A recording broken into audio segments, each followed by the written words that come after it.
എന്താണ് അഭിരാമി ഇവിടെ സംഭവിച്ചുകൊണ്ടിരിക്കുന്നത്? മന്ത്രി ഗണേഷ് കുമാറിനെതിരെ ഗുരുതര ആരോപണവുമായിട്ടാണ് ഭാര്യ തന്നെ ഇപ്പോൾ രംഗത്ത് വന്നിരിക്കുന്നത്. മന്ത്രി പറയുന്നതാകട്ടെ അയാൾക്ക് പ്രണയമുണ്ടെന്നും വ്യക്തിപരമായ കാര്യങ്ങളിൽ ആരും ഇടപെടേണ്ടെന്നുമാണ്. എന്താണ് ഇതിനൊക്കെ പറയുക? ഗണേഷ് കുമാർ നല്ലൊരു മന്ത്രിയാണെങ്കിലും നല്ലൊരു ഭർത്താവല്ല എന്നതാണ് ഒരു യാഥാർത്ഥ്യം. ഈ KB ഗണേഷ് കുമാർ മന്ത്രി ആയിരിക്കെ തന്നെയാണ് കഴിഞ്ഞ UDF സർക്കാരിന് പ്രതിസന്ധി ഉണ്ടായിരിക്കുന്നത്.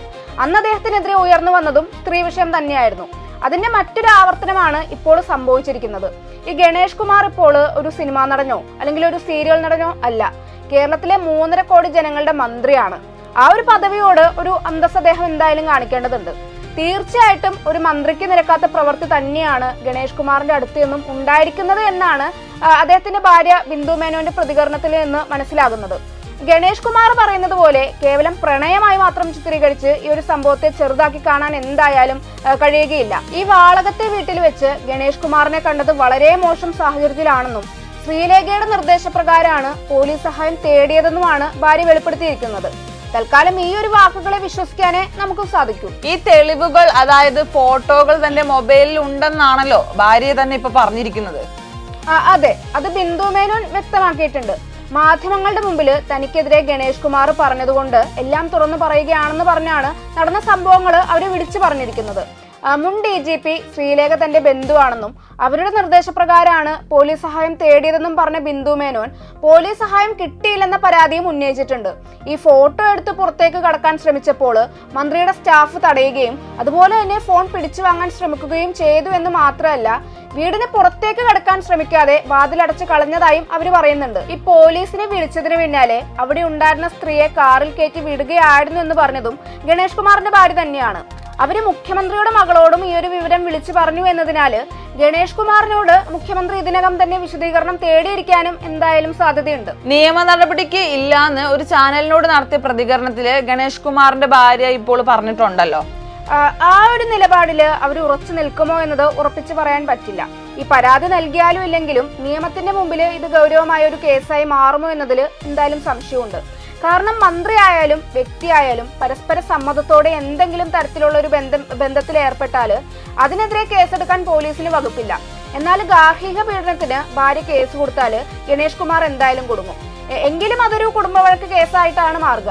അതല്ലെങ്കിൽ ഗണേഷ് കുമാറിനൊപ്പം ഉണ്ടായിരുന്ന സ്ത്രീക്ക് ഭർത്താവ് ഉണ്ടെങ്കിൽ അയാൾ പരാതി കൊടുത്താലും കേസെടുക്കാൻ പോലീസിന് കഴിയും. ഇക്കാര്യങ്ങളിലെല്ലാം പോലീസ് ഉന്നതരും അതുപോലെ തന്നെ മുഖ്യമന്ത്രിയുടെ ഓഫീസും എടുക്കുന്ന തീരുമാനമാണ് നിർണായകമാകുക. പ്രത്യേകിച്ച് ഈ രാഹുൽ മാങ്കൂട്ടത്തിനെതിരായി സർക്കാർ കർശന നടപടി സ്വീകരിച്ച സാഹചര്യത്തിൽ സ്വന്തം മന്ത്രിസഭയിലെ മന്ത്രിക്കെതിരെ നടപടി സ്വീകരിച്ചില്ലെങ്കിൽ അത് ഇടതുപക്ഷത്തിനാകെയാണ് പ്രതിരോധത്തിലാക്കുക. ഈ അവൾക്കൊപ്പം സ്ത്രീപക്ഷ സർക്കാർ എന്നൊക്കെ പറയുന്ന ഇടതുപക്ഷത്തിന്റെ വാദം തന്നെ പൊളിയുന്ന ഏർപ്പാടാണ് ഈ തെരഞ്ഞെടുപ്പ് കാലത്ത് ഗണേഷ് കുമാർ നടത്തിയിരിക്കുന്നത്. ഇനി എങ്ങനെയാണ് രാഹുൽ മാങ്കൂട്ടത്തിന്റെ വിഷയം ഇടതുപക്ഷത്തിന് ഉയർത്താൻ പറ്റുക? അത്തരം പ്രചരണം ഇനി ക്ലച്ച് പിടിക്കാൻ സാധ്യതയില്ലെന്ന് തന്നെയാണ് എന്റെ ഒരു വിലയിരുത്തല്. ഈ കേസിനെ രാഹുൽ മാങ്കൂട്ടത്തിന്റെ കേസ് പോലെ താരതമ്യം ചെയ്യാൻ പറ്റുമോ? ഈ ജനപ്രതിനിധികൾ എന്ന നിലയിൽ കാണിക്കേണ്ട സാമാന്യ മര്യാദയും മൂല്യങ്ങളും കാത്തു സൂക്ഷിക്കുന്നതിൽ രണ്ടുപേരും ഒരേപോലെ പരാജയപ്പെട്ടിട്ടുണ്ട്. ഇക്കാര്യത്തിൽ തെറ്റിന്റെ വ്യാപ്തി മാത്രം ചർച്ച ചെയ്തിട്ട് ഒരു കാര്യവുമില്ല. ഈ കോൺഗ്രസിനെ പോലെയല്ല ഇടതുപക്ഷം എന്ന് പറയുന്നത്. അവിടെ അത്തരം ആരോപണം ഉയർന്നാൽ നടപടിയും അന്വേഷണവും ഒക്കെ സ്വാഭാവികമായിട്ടും നടക്കാറുണ്ട്. അങ്ങനെ നോക്കുകയാണെങ്കിൽ എന്റെ ഒരു അഭിപ്രായത്തിൽ അടുത്ത കാലത്തായിട്ട് ഇടതുപക്ഷത്തിന് ഇക്കാര്യത്തിൽ വലിയ വീഴ്ച പറ്റിയിട്ടുണ്ട്. ഈ ഒന്നാം പിണറായി സർക്കാരിൽ മന്ത്രിയായിരിക്കെ സ്ത്രീ വിഷയത്തിൽ പെട്ട് രാജിവെക്കേണ്ടി വന്ന NCP നേതാവ് AK ശശീന്ദ്രന് വീണ്ടും സീറ്റ് നൽകി മത്സരിപ്പിച്ച് വിജയിപ്പിച്ച് മന്ത്രിയാക്കിയത് പിണറായി വിജയനും CPM-നും പറ്റിയ ആദ്യ തെറ്റാണ്. ഈ മന്ത്രി അടുത്ത കാലത്ത് ഒരു വനിതാ ഫോറസ്റ്റ് ഓഫീസറുമായിട്ട് ബന്ധപ്പെട്ട വിവാദത്തിലും ഉൾപ്പെട്ടതായാണ് പുറത്തുവരുന്നൊരു വിവരം. ഇത് സംബന്ധമായിട്ട് ഇന്റലിജൻസ് റിപ്പോർട്ട് വരെ ഉണ്ട് എന്നതാണ് കേൾക്കുന്നത്. ഇത് ഘടകകക്ഷിയുടെ കാര്യമാണെങ്കിൽ ഇനി CPM-ലെ ചില കാര്യങ്ങൾ പറയാം. ഈ പാലക്കാട്ടെ പ്രധാന CPM നേതാവും MLA-യുമായിരുന്ന PK ശശിക്കെതിരെ മുൻപ് പരാതി നൽകിയിരുന്നത് DYFI പാലക്കാട് ജില്ലാ കമ്മിറ്റി അംഗമായ ഒരു വനിതാ നേതാവായിരുന്നു. അന്ന് ഈ പാർട്ടിയിൽ നിന്ന് PK ശശിയെ CPM പുറത്താക്കിയിരുന്നുവെങ്കിൽ ഇന്ന് പാലക്കാട്ടെ CPM-ന് വെല്ലുവിളിയാകുന്ന രൂപത്തിലേക്ക് ശശി എത്തില്ലായിരുന്നു എന്നതൊരു വസ്തുതയാണ്.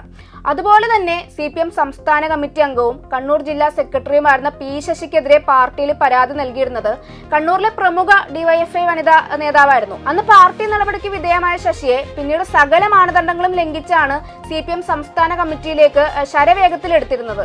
അത് മാത്രമല്ല, അദ്ദേഹത്തെ മുഖ്യമന്ത്രിയുടെ പൊളിറ്റിക്കൽ സെക്രട്ടറിയാക്കി പിന്നീട് നിയമിക്കുകയും ചെയ്തു. ഇങ്ങനെ ഒരു മോശം പശ്ചാത്തലമുള്ള ഒരാളെ മുഖ്യമന്ത്രിയുടെ പൊളിറ്റിക്കൽ സെക്രട്ടറി ആക്കിയത് ഒരിക്കലും എന്തായാലും അംഗീകരിക്കാൻ പറ്റാത്ത കാര്യം തന്നെയാണ്. ഇനി നടപടി വന്നാല്, അതായത് മന്ത്രിസ്ഥാനത്ത് നിന്ന് നീക്കിയാല് KB ഗണേഷ് കുമാർ ചൂണ്ടിക്കാട്ടാൻ പോകുന്നതും ഇതൊക്കെ തന്നെയായിരിക്കും. അക്കാര്യത്തിൽ എന്തായാലും ഒരു സംശയവും വേണ്ട.